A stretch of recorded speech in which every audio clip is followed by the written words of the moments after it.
ప్రభునందు నాకు అత్యంత ప్రియమైనటువంటి వారులారా, మన ప్రభువును రక్షకుడునైనటువంటి యేసుక్రీస్తు వారి యొక్క శుభనామంలో మీ అందరికీ నా హృదయపూర్వకమైన శుభములు వందనములు తెలియజేస్తున్నాను. ఉదయకాల సమయంలో దేవుని వాక్యాన్ని ధ్యానం చేసుకుందాము. ఈరోజు వాక్య ధ్యానం కొరకు మనం తీసుకున్నటువంటి లేఖన భాగము కీర్తన గ్రంథము 18వ కీర్తన 28వ వచనం చదువుకుందాం. నా దీపము వెలిగించువాడవు నీవే, నా దేవుడైన యెహోవా చీకటిని నాకు వెలుగుగా చేయను. ఆమేన్. దేవుని నామమునకు మహిమ కలుగును గాక. మరి ఇక్కడ కీర్తనాకారుడు తెలియజేస్తున్న సత్యం ఏంటంటే, నా దీపాన్ని వెలిగించేవాడు నా దేవుడైనటువంటి యెహోవానే. ఆయన నేనున్నటువంటి చీకటిని తొలగించి దాన్ని వెలుగుగా మార్చగలడు అనే సత్యాన్ని ఇక్కడ మనకు తెలియజేస్తున్నాడు. అవును పిల్లారా, మా నిత్యము సేవిస్తున్నటువంటి ఆరాధిస్తున్నటువంటి మన దేవుడు, ఆయన మనకు దీపమై ఉన్నాడు.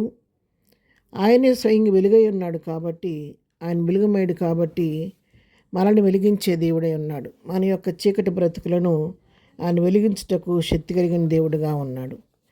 మరి యోహాను సువార్త 1వ అధ్యాయం మనం చూసుకున్నట్లయితే అక్కడ వాక్యం సెలవిస్తూ ఉంది. 1వ అధ్యాయం 4వ వచనం, ఆయనలో జీవం ఉండెను, ఆ జీవము మనుషులకు వెలుగై ఉండెను, ఆ వెలుగు చీకటిలో ప్రకాశించున్నది కానీ చీకటి దాన్ని గ్రహింపకుండెను.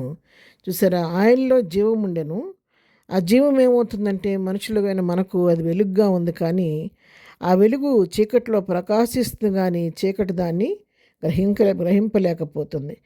ఆయనే వెలుగై ఉన్నాడు కాబట్టి ఆయన ఆ వెలుగుమయుడిగా నీలో నాలో నివసిస్తున్నప్పుడు మనలో ఉన్నటువంటి చీకటిని ఆయన పారదోలి మనను వెలుగుమయులుగా మార్చుటకు ఆయన శక్తిమంతుడై ఉన్నాడు.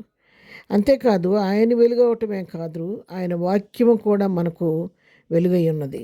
ఆ వాక్యాన్ని కూడా మనం చూసుకున్నట్లయితే కీర్తన గ్రంథం 119వ కీర్తన 105వ వచనం చదువుకుంటే, నీ వాక్యము నా పాదములకు దీపమును, నా త్రోవకు వెలుగునై ఉన్నది. మొట్టమొదట దేవుడే వెలుగై ఉన్నాడన్న సంగతి మనం తెలుసుకున్నాము.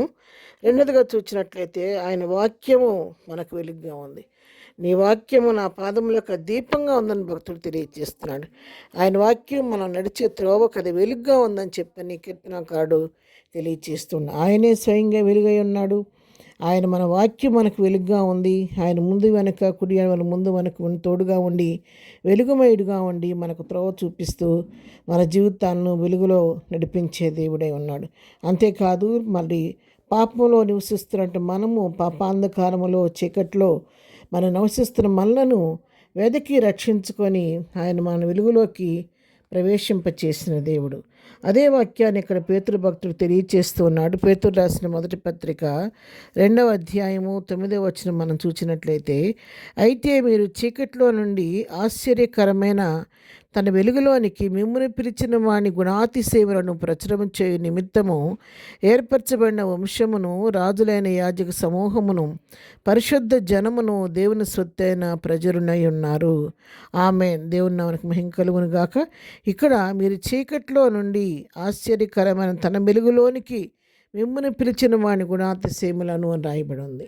అవును, మనం చీకట్లో ఉన్నప్పుడు ఆయన మహిమ ద్వారా, ఆయన వెలుగు ద్వారా ఆశ్చర్యకరం తన వెలుగులోకి మనం పిలుచుకున్నాడు. కాబట్టి నీవు నేను చేయవలసింది ఏంటంటే ఆయన గుణాతిశయములను మనం ప్రచురం చేయాలి. అందుకొరకు ఆయన నిన్ను నన్ను ఏర్పరచబడిన వంశంగా, రాజులని యాజక సమూహంగా, పరిశుద్ధ జనముగా, దేవుని సొత్తైన ప్రజగా ఎన్నుకున్నాడు. కాబట్టి ఆయన గుణాతిశయములను ప్రచురం చేస్తూ క్రీస్తు దగ్గర వారికి క్రీస్తుని పరిచయం చేసి ప్రభు రాకడ కొరకు అనేకులను ఆయత్తపరచవలసిన బాధ్యత నీకు నాకు ప్రభు ఇచ్చాడు. ప్రియులారా, ఉదయకాలం దేవుని వాక్యం నీతో మాట్లాడుతుండగా వెలుగై ఉన్న క్రీస్తు మనతో ఉన్నాడు, మనల్ని వెలిగించాడు. మన వెలుగుతూ ఇతరుని వెలిగించవలసిన బాధ్యత మన పైన ఉంది. ఉదయకాలం వాక్యం వింటున్న మీరు ఏ పరిస్థితిలో వాక్యం వింటున్నారో, మీ జీవితం అంధకారమయంగా ఉందా? ఎటు దిక్కుతోచని పరిస్థితిలో మీరున్నారా? దారితెను తెలియనట్టుగా మీరున్నారా? జీవమైన దేవునికి వెలుగైన క్రీస్తు సహాయం తీసుకుంటే ఆయన మీ ముందు నడుస్తూ తన కుడి హస్తంతో మీకు దారి చూపించి వెలుగు మార్గం నడిపిస్తాడు. కాబట్టి మన ప్రతి సమస్య, ప్రతి భారాన్ని ప్రభువుకు అప్పగించి ఆయన వెలుగై మన ముందు నడుస్తుండగా ప్రభు వెనుక నడుస్తూ ప్రభు ఇచ్చే ఆదరణ పొందుకుందాం. ప్రార్థన. ప్రేమగన్న తండ్రి, పరిశుద్ధ ఉదయకాలం మాకు ఇచ్చిన శ్రేష్టమైన వాక్య భాగాన్ని బట్టి నీకు వందనాలు. నీ వెలుగై ఉన్నావు ప్రభువా, మా దీపాన్ని వెలిగించే దేవుడినందుకు నీకు వందనాలు చెల్లించుకుంటున్నాం. ఎంతవరకు మా జీవితాల్లో చేసి మిళ్ళన్నిటిని బట్టి నీకు వందనాలు. ఇదనం చే పనిపాట్లో రాకపోకలో క్షేమం దయచేయండి. ఇద్దరం బర్త్డే మ్యారేజ్ చేసుకుని దీవించి ఆశీర్వదించండి ప్రభువా. ఇద్దరం తండ్రి మరి ఆగస్ట్ 15 తండ్రి మరి ఇండిపెండెన్స్ డే సెలబ్రేషన్ జరుగుతుండగా ప్రతి సెలబ్రేషన్స్లో మీరుండి ఎక్కడ ఎలాంటి అవాంఛనీయ సంఘటనలు జరగకుండా నీ కృపా కాపుదల దయచేయండి. ఇద్దరు దీవులతో ప్రతి వారిని నింపి నడిపించమని యేసునామంలో ప్రార్థించడిగి పొందుకొని ఉన్నాము తండ్రి, ఆమెన్. ప్రభు కృప సదాకాలం మన అందరికీ తోడై నడిపించును గాక, ఆమెన్.